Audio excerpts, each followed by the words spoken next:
Utilicemos esa tierra para la producción ganadera. Para poner en contexto, la República Argentina tiene 58 o 60, tenía, millones de vacas, cuando podría tener 200 millones, y ovejas en la misma proporción.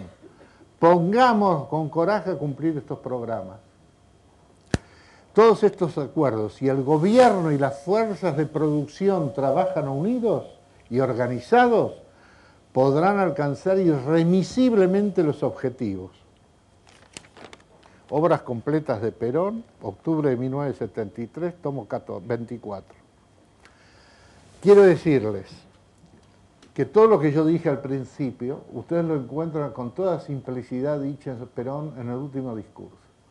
Imagínense si Perón iba a decir, que él lo vivió, él vivió el 30, y él vivió el 55 en carne propia. Mire si iban a decir que lo que está pasando hoy en el campo argentino se inició en el año 30 contra Irigoyen y si vivió contra Perón en el 55. O sea, ni Perón jamás tuvo la tontería de utilizar la historia para producir efectismo. El campo fue, y él lo dice al comienzo de este mismo discurso, la base de la Argentina. Y un país con alimentos sabe que puede ser feliz. Un país con televisores y autos tal vez no sea feliz. Muchas gracias. Muy bien.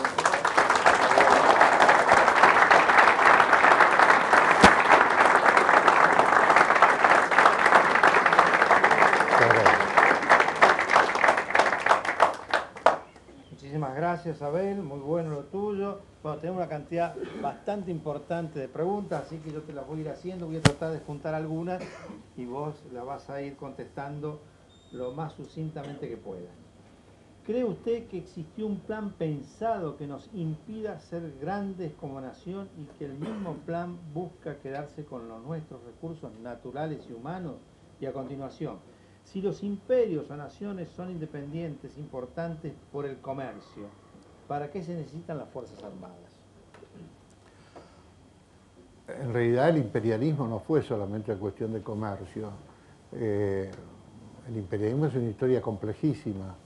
En el imperialismo británico iba el pastor protestante, después iba un corredor de sargas y tejidos, y después llegaba el ejército inglés. O sea, es un conglomerado de poder de dominación militar y poder de dominación económica. Ahora, nosotros tuvimos esas presiones imperialistas.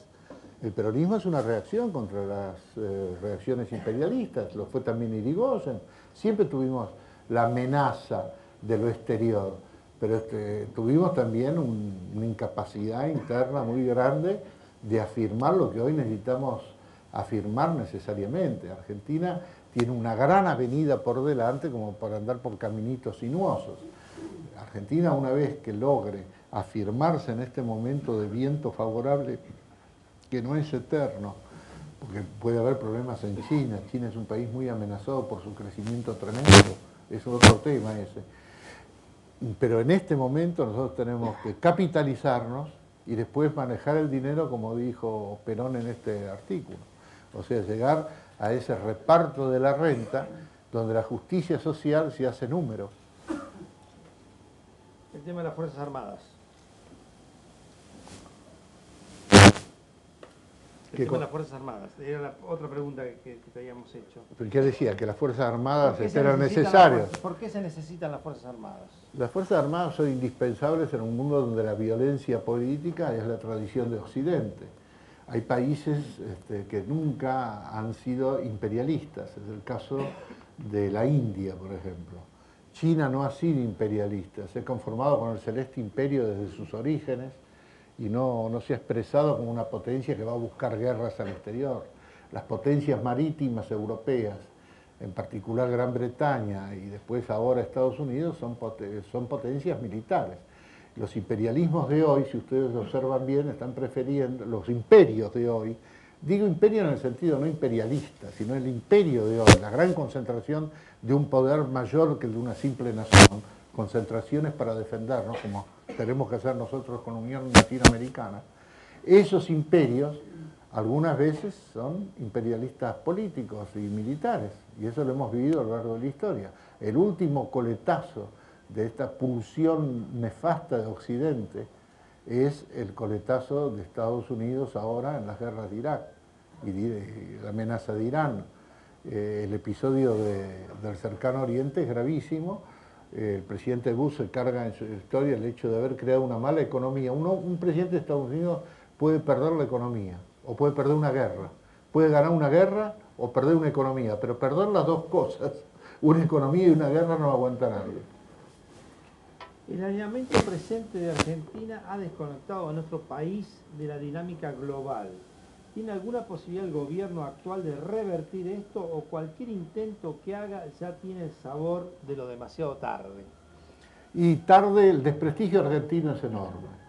El desprestigio argentino nace de un país que procede mal con sus hermanos, es frío frente a Brasil o envidioso frente a Brasil, no el pueblo sino el gobierno argentino. Procede mal con Mercosur, la situación infamante como se manejó lo de Uruguay. En el plano internacional hemos ofendido a jefes de Estado. En el plano internacional, por ejemplo, en el episodio con Francia, en un tema tremendo como el tema de las aguas, el saneamiento de las aguas, que es un contrato a 30 años, lo hemos... O sea, no damos la sensación de seriedad y no damos la sensación de honestidad. O sea, los extranjeros sienten lo que sentimos nosotros. Los hombres de campo no luchan solamente, pagan las retenciones, pero saber que las retenciones en un país serio se manejan a sola firma del señor Alberto Fernández, porque se concedió que el gobierno pudiera manejar el presupuesto con una transmisión de partidas inéditas, y que una resolución de un ministro que ya no está, una resolución ministerial, puede establecer el impuesto más increíble, el más confiscatorio que conoce la Argentina, porque la Corte Suprema, más allá del 30%, estima que es confiscatorio cualquier impuesto, pero que se puede establecer sin el Parlamento. Que el Parlamento esté anonadado por una crosta de dirigentes cobardes y lacayos, que en lugar de ser peronistas y pensar y discutir las leyes, pongan en tal situación que el gobierno ni las manda las leyes, maneja con decreto de necesidad de urgencia. Teniendo una mayoría aplastante, ni siquiera manda las leyes al Parlamento. O sea, no solamente se destruye la institución, sino que se la humilla. Y no hablemos del Poder Judicial con este episodio tremendo que estamos viviendo del susto de los jueces. Hemos visto esos jueces, como el otro día, el juez que detiene a Stolbizer balbucea ante un periodista. No sabe explicarle lo que está pasando. Como él recibe la orden, toma una medida de urgencia para asustar, él sabe que no se puede detener a la gente que estaba ahí, no se puede detener hombres de 60 años, 4 hombres de mayores por prender fuego.